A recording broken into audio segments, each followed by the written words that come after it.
program. Oh, I just got in there and I'm gonna hand this.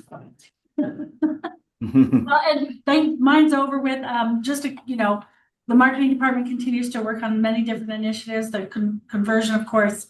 We've got, March is Problem Gambling Awareness Month, and we have a lot going on with that through all of our digital assets. And working with the Montana Council on Problem Gaming on some of their stuff as well. Advertising contract extension, which I'll be bringing to you in June. Whatever, we're in the process of just getting into that right now, but that'll be something that we definitely have in front of you in the June meeting as well. Can-Am and all the continued work that we're doing with sports betting. So thank you very much for your time, and sorry for this being a lengthy one, but I appreciate all your attention and effort. Thank you. thank you. Thank you. Okay. Yeah, so let's turn it over to Director Bailey for the Security Director report. Good morning, Commission.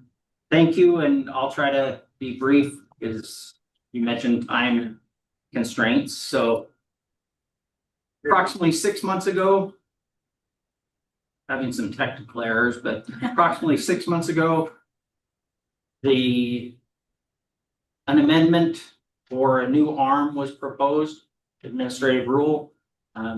That went forward, and concerning bulk purchasing. Okay.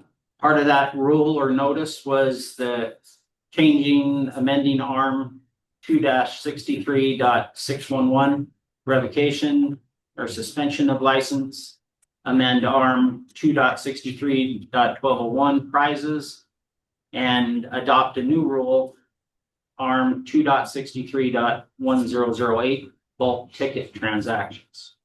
And if you remember, bulk ticket occurs when a person or multiple persons who are acting in concert purchase in aggregate lottery tickets exceeding 5% of the available combinations for a lottery draw game or 5% of the original print run of a scratch game within a 24-hour period. So that closed. The public comment period closed on November 21st. During that time, we had 27 total comments, which triggered, because of 25 is the trigger point. This triggered a supplemental notice, which was published in the Montana Administrative Register, on December 5th, which provided for 20 more days of public comment. We did the 20 more days of public comment and set up a hearing for January 5th. The majority of those 27 comments, 19 in total, concerned changing the 5% cap to a 50% cap. There were also a couple comments concerning restricting this to just Montana, which we cannot do, and other comments about different ways of measuring that. There was a concern that it would restrict, say, an office group from pooling their money together and going out and buying tickets. Just for an example, if you, like in our dollar games, there's $100 or 100 tickets per pack. If you were to take that, just a simple $140,000 or 140,000 ticket group that we do game, that would be 1,400 packs, would be just of that 100 tickets. Sorry. So to reach that 5%, that would be 70 packs for 700 tickets. So that is a considerable amount of tickets. So it probably would not influence any small group that was trying to purchase as part of their office. So that being said, we discussed this. It needs to be a motion for commission approval in order for us to proceed. If we do proceed, or when we proceed, this will have to go to the Secretary of State's office to be filed and published. Any questions for me?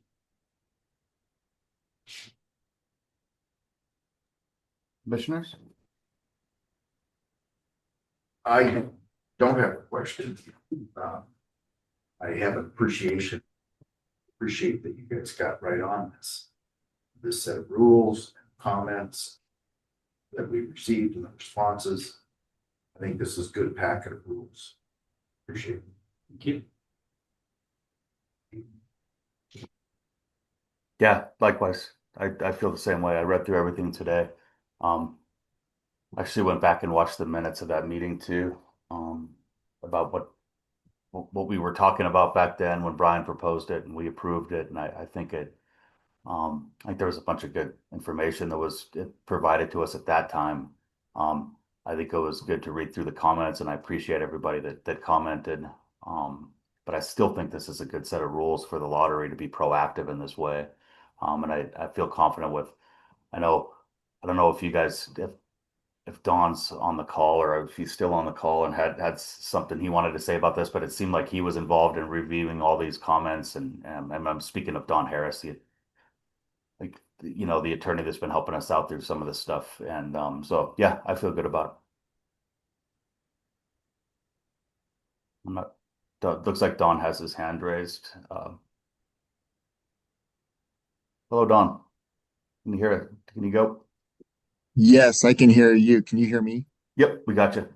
Okay, thank you, Mr. Chair. And yes, I did review the comments and the responses that were prepared by staff, and I think you are sitting in a good place. You should have all the information you need. As Mr. Bailey said, Director Bailey said, the only question today is whether you want to move forward with the rules or let it go, kind of fall by the wayside if you don't take any action.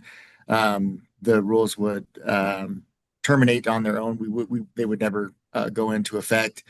And then, if of course, if you're persuaded by the comments that you see that some changes need to be made, then it's in your discretion to make changes. But that I'll sit down and be available for questions.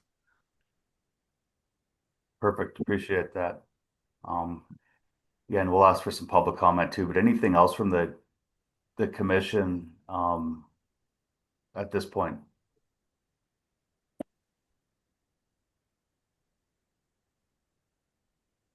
Yeah, I just I guess the comment that I would have, I read through that stuff and I could sympathize with the retailers, and I understand that, it looks like that this some of those purchases helped out some folks, but I understand that. But I think our job as a commission is to protect the players and the taxpayers and everybody else. And there's some good arguments to be made on why this type of thing should be allowed, but I think it just kind of goes against my understanding of what the state lottery is all about. So that's just my 2 cents. Um, any public comment on online here, Mike, or in the room there? We'd love to hear from anybody on this. Not seeing any public comment at this time.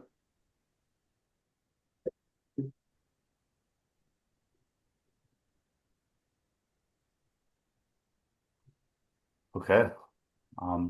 Seeing none in the room either. I guess I'd entertain a motion to formally approve after it's been through public comment this rule the commission made on the rule changes the commission made as part of this bulk purchasing process. Mr. Chair, I would move that we implement the rules as previously approved. I'll second. Okay. Thank you, Commissioner Harbaugh and Taylor. Any further discussion? Okay, hearing none, all those in favor signify by saying aye. Aye. Aye. Aye. Opposed, same sign.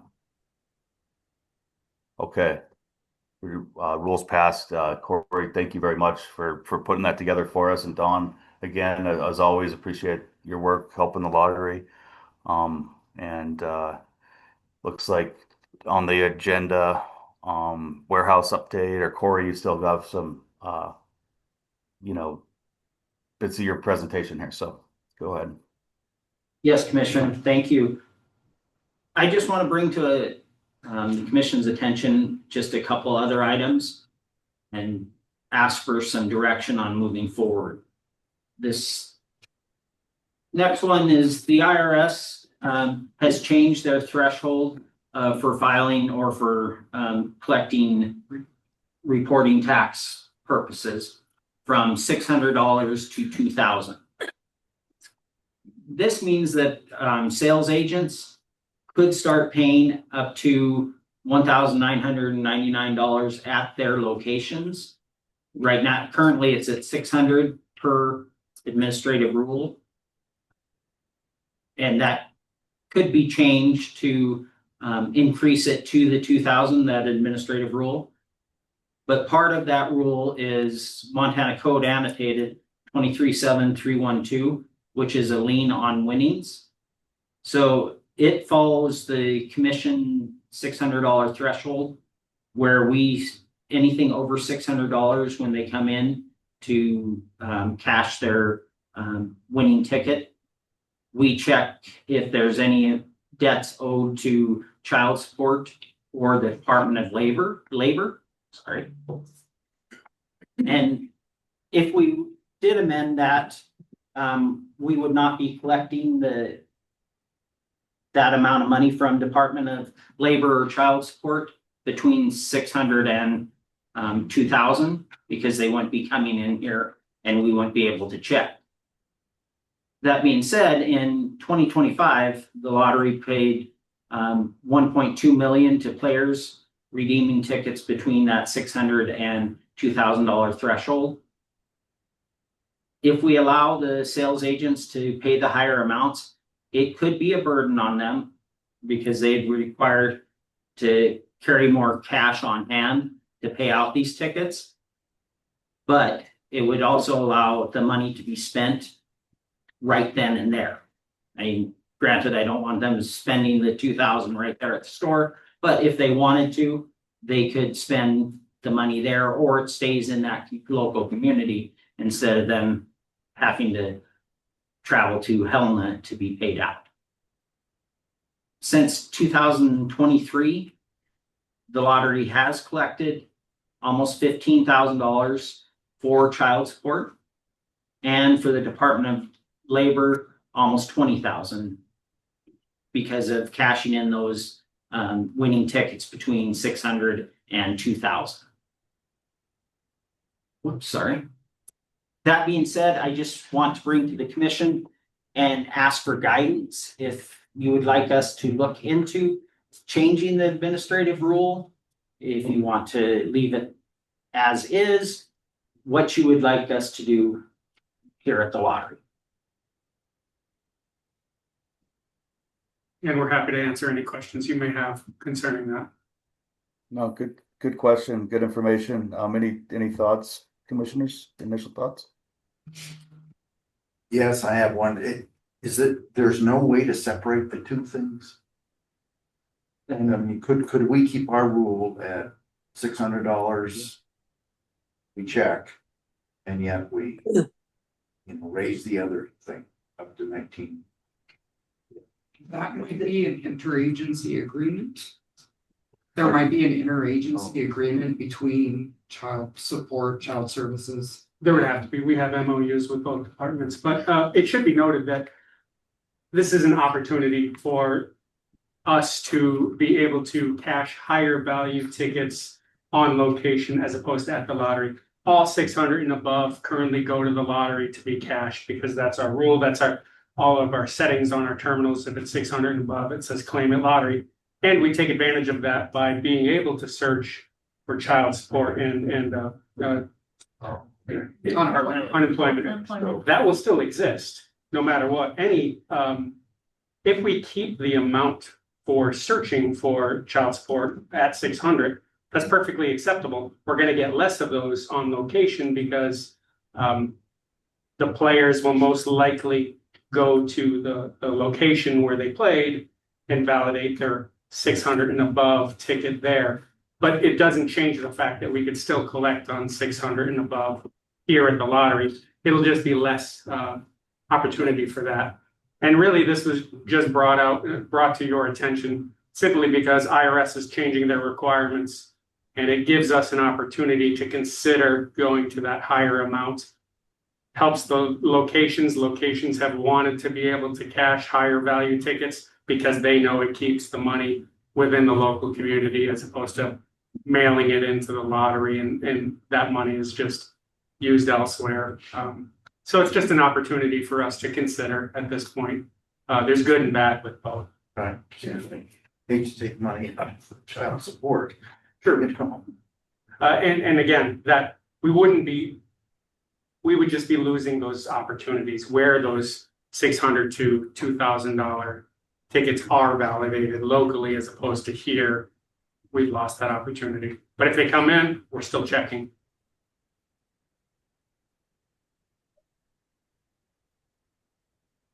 Mr. Chairman, Yes. what is Phil's recommendation? I mean, would you want to change it? Does it benefit us? I think the benefits outweigh the detractors, just simply because it does allow the player the opportunity to cash locally, get their money instantly, and be able to use that within the community. Helps our sales agents, and it's something the sales agents have wanted. There's not a lot of effort on our part as far as IT is concerned.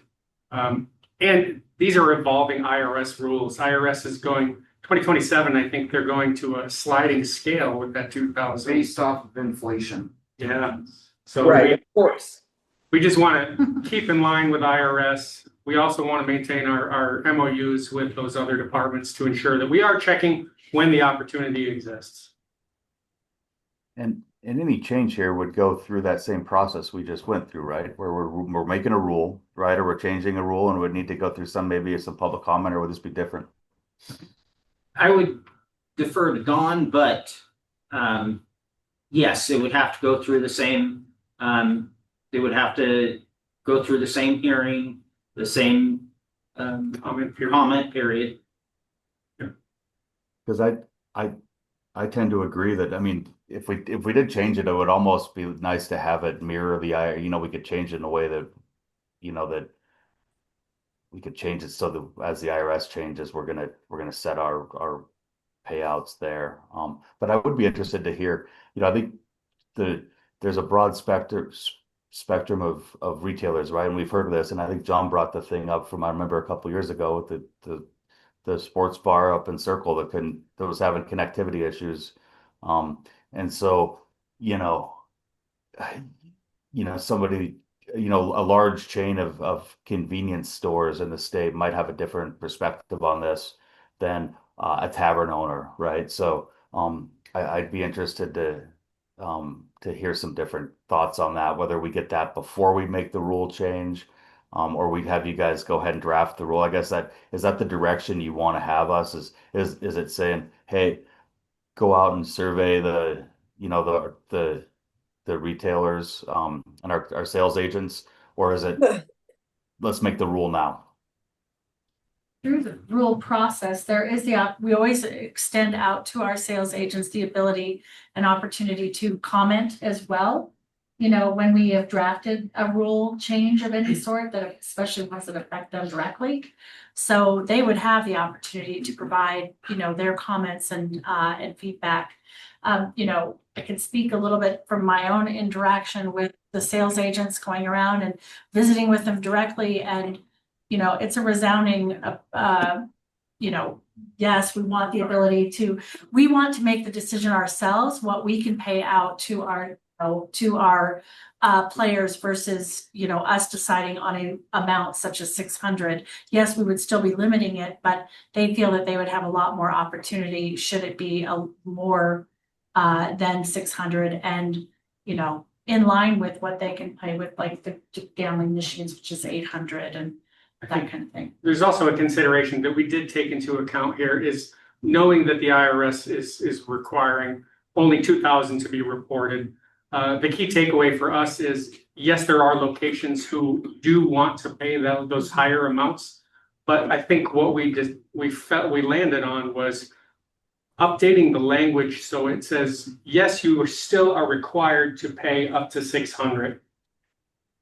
But you have the opportunity to pay up to 1,999 if you so choose. That way, the smaller locations who simply don't have that available, they can tell the player, sorry, I can't pay that. You'll have to go to another location or mail it in. So that way, we're not requiring the $2,000 limit as we do now. We currently require the $600 limit. The language update would be defined so it would give the sales agent the opportunity if they choose and if they can make that payment. So the structure of that language will definitely be clear. So this agenda item, no actions required. Just get a sense from us if we want to explore or not. Yes, the main thing is to bring it to your attention and to determine if you want us to look into it deeper, if you want us to start drafting some language towards changing administrative rule, what you would like to see happen. Personally, I think more information is almost always good. Almost always, not always. Yeah, I mean, I don't know about the rest of the commission, but my thought would be like, if I think it makes sense to give the staff the direction to start drafting the rule change and then put it in front of us next time. And so if it looks good and we have more information, we can approve the change just like we did in August of this year for this one we just finally approved and just start the process going. So if you guys are all comfortable with that, I'd like to give them direction to start writing the rule change as a matter of consensus. Good idea. Okay. All right, so it sounds like everybody's on board with that. Does that give you guys enough direction? I was just going to say, just for follow-up, I think the key takeaway is we will provide more information. And if there are any questions the commission has specifically, we can certainly answer those. Just send those our way, and we'll come back in June with proposed draft language plus more information. Perfect. Thank you. Okay. Last up. Sorry, Commissioner. Okay. No, I have nothing. I think we're good. Go ahead. The last item I have is that we updated our game parameters around the Super Bowl. This was to, I won't say cover, but it had to do with Super Bowl novelty prop bets, such as like the coin toss result, maybe celebrities who would attend the Super Bowl, color of Gatorade that was poured on the winning coach, those kind of things. So we had to update our parameters. Basically, what that has is if no official result of a relevant governing body is available, the result will be determined by Sportsbet Montana, acting reasonably, using information from independent sources.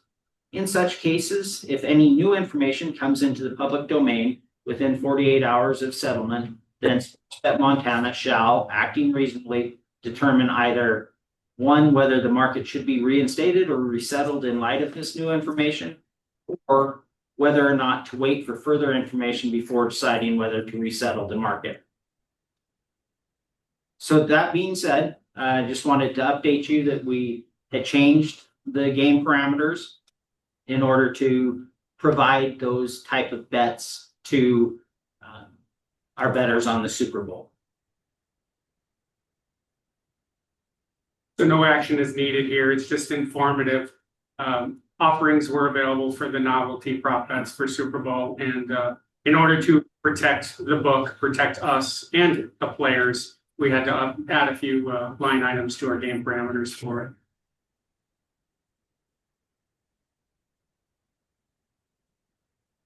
That concludes my section. Any questions for me? No, I have none. Anything else from the commission?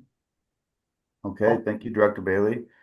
It looks like you're on deck for the, agency update from the director's report as well. Anything else to add to that?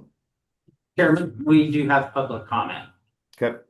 John Right. Iverson, a couple of things. First, in my capacity with the Montana Tavern Association, a question.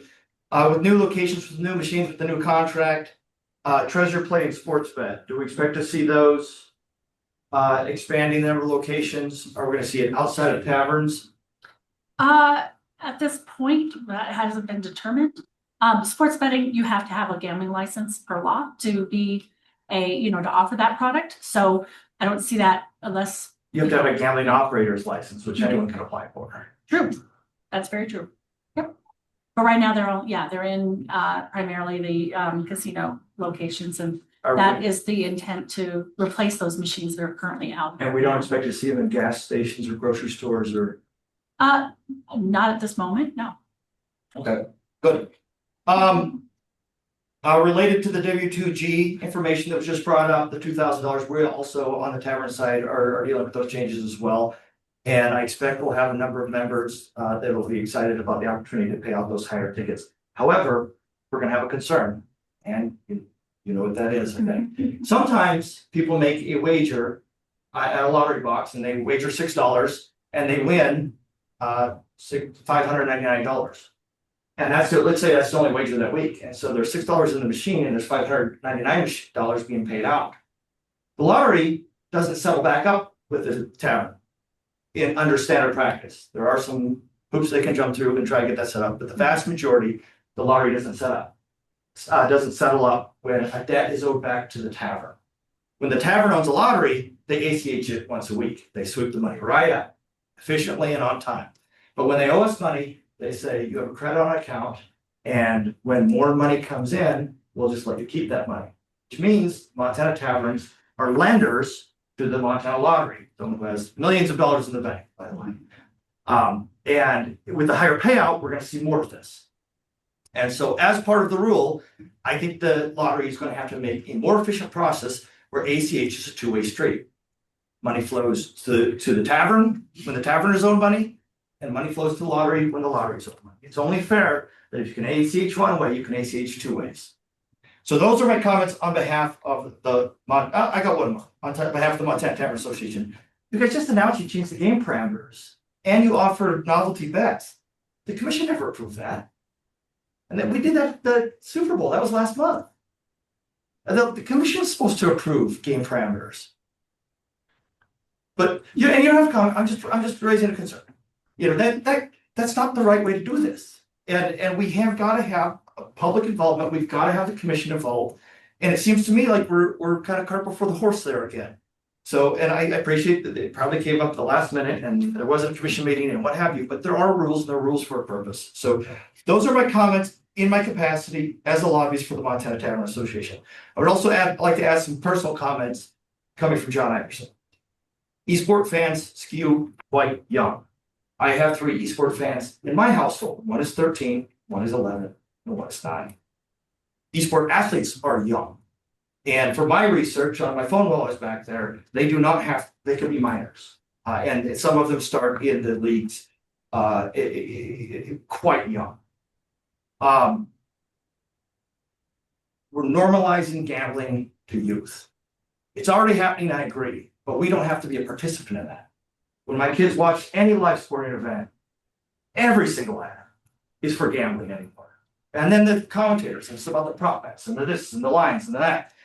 We are normalizing gambling for youth. And I really am concerned about this because esports is a youth game. Everybody acknowledges that. And so is the social harm worth it to the citizens of Montana? I mean, how much money are we going to bring in on this? Is it really worth it? I don't think so. The lottery mission, as they like to state all the time, the mission of the Montana Lottery is to maximize net profit to the Montana STEM Scholarship Program and the transfer to the general fund. I think we need to reset our mission, really, because our mission isn't that. It's not simply only to maximize revenue. And in fact, you just did that when you did the bulk purchase rule. If we wanted to maximize revenue, let them buy as many tickets as they want. That's more revenue to the state. But we didn't. We balanced things.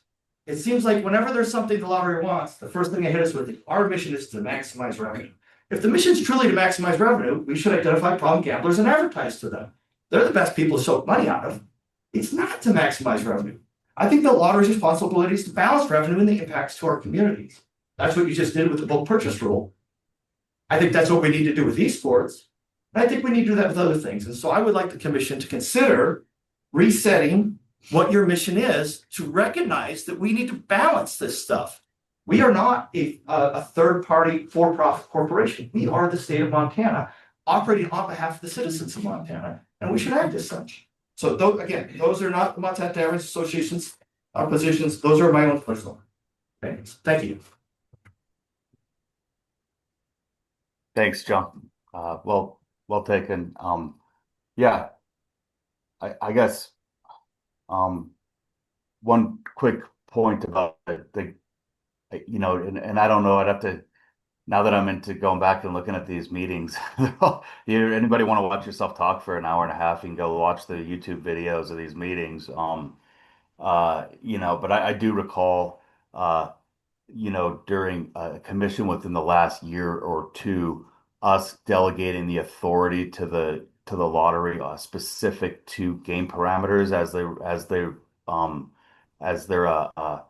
as related to sports betting, because it is such a a fluid market, and we're putting the trust in the lottery to make those decisions, on the specific parameters, because there was, Phil, but you'd probably speak to this, you know, we would have certain things that would need to get changed within an hour or two, and it's tough to get us all together for something like that, or impossible. So, but I think that's what that was, and I think I think that does in the environment of where we're at right now with some of this stuff with sports betting. I think in general in the culture, and I've got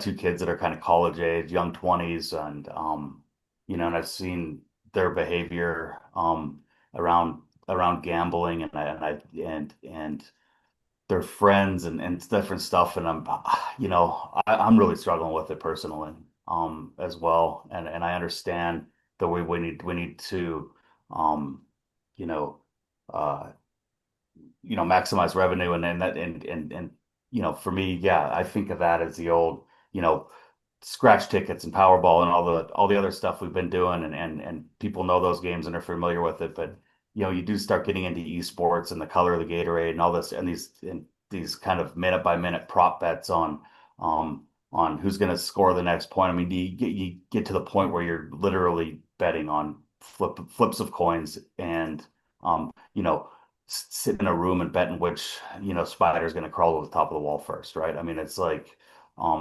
where do we draw the line? And I think that's an important thing for the commission to consider. So those are my 2 cents. And I know, I don't know if any of the other commissioners have anything they want to add to that, respond to those comments.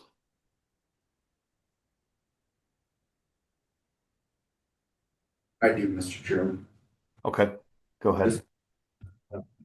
I appreciate Mr. Iverson's comments, and I should take them seriously, and I'll ponder on it.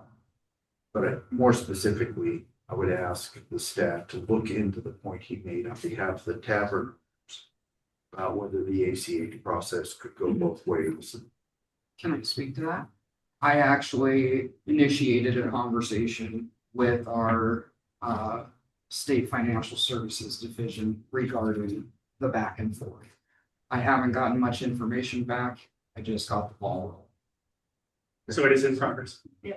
Great. We've dealt with that for quite a while with these sales agents reaching out to us saying, okay, now I have this much credit. I want that back. It's time, and it's paperwork, and it's cumbersome for us as well as them. So we want to streamline that. We're all for it. And it's going to Seems fair, doesn't it? 100%. There's no reason for us to keep that credit balance forward. Back in the day, it was 100, 200. Now we're talking about tens of thousands of dollars on credits that may never be achieved. So why not return that back to their bank account? So that's in the works. Yeah, I appreciate your initiative doing that. Yeah, that makes a lot of sense to me too. Because I mean, in theory, right? Somebody could win a ticket and go cash it across the street at the guy's bar next door that he doesn't, right? I mean, in theory, that does that happen? I mean, I remember hearing from somebody one time had reached out to me directly, a friend of a friend that knew I was on the commission and said, "Hey, I've got somebody keep coming in and cashing these sports bets ticket, in my bar, and they're not even betting here." And he was also a licensed, reseller, right? And they were wondering if they had to honor that. I mean, you could have a situation where somebody didn't bet a dime but came in and cashed a ticket, right?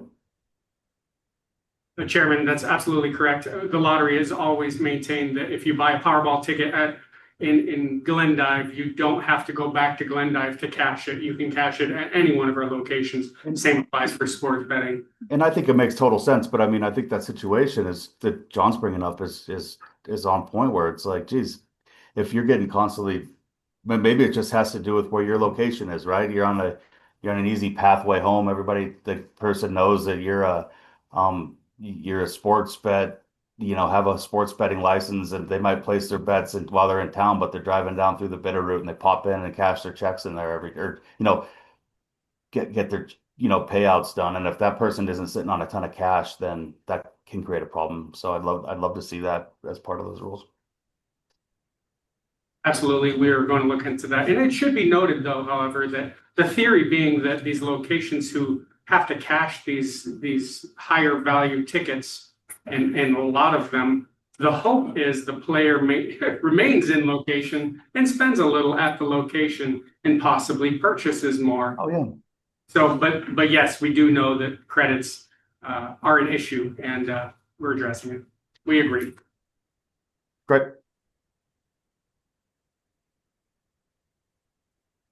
Okay. So anything else as far as the agency update? And then we'll ask for some more public comment after that. The last thing I have, Commissioner, is I just want to advise on Tuesday of this week, our marketing and sales director and our sports manager, Brady Scholes, attended the Economic Affairs Interim Committee as a panelist concerning gambling. They also attending were Gambling Control Division, Montana Board of Horse Racing, Montana Council on Problem Gambling, and Sports Betting Alliance, which is coalition of licensed sports betting operators such as DraftKings, FanDuel, Bet365, and others. The committee was requesting a general overview of gambling in Montana, including lottery and sports bet. Montana Lottery was very well represented by Director Charpentier and Manager Scholes, and they gave great information to the committee to hopefully help them understand the role of lottery within the state. So I wanted to thank them, and they did a great job, and all of the lottery employees are doing their best to continue the mission of the lottery and look for different ways to advance and help make positive changes. Great. And that's all I have for the director's update also. Mr. Chairman, Yes. I just want to add that interim committee, like all interim committees, are on video statewide, and they're archived. So anybody that wanted to watch that presentation by lottery personnel could go find it. Don't ask me the site name. I have a link to it, so if somebody is interested, I'm happy to share that at any time. Yeah, Ann, would you send that to me? Of course, I'm just kind of curious about all this stuff in general. I'll copy the Well- entire section on it, just if anyone's interested. Perfect. And send me the link as well, would you please? Thanks. Of course. Okay, anything else from the commission for the good of the order before we ask for some additional public comment? Okay, hearing none, how about additional public comment? Online or in person? Not seeing any comment online. Okay. Well, it looks like we're set well, a proposed meeting of June 11th. That should work for me. That everybody else can, any major problems there? I won't be able to make it. Okay. We'll see. I know, we'll have to see how, yeah, well, let's tentatively schedule that, and then we'll see as we get closer, see what kind of head count Corey can come up with, and make sure we're able to get obviously a quorum, but as many of us as we could. Okay, I would entertain unless any other comment from the staff. All right, well, thanks for a good meeting. I'd entertain a motion to adjourn. So moved. Okay. I'll second. Okay. That's good enough, I think. So, let's, again, thanks a lot for a good meeting. Good staff. Always appreciate the work and good to see everybody. And look forward to hearing more. There's a lot going on, obviously, with the lottery. So, hope you guys all have a good week. Thank you, everyone. Thank Thanks, you. everyone. Stay safe. All right. Bye.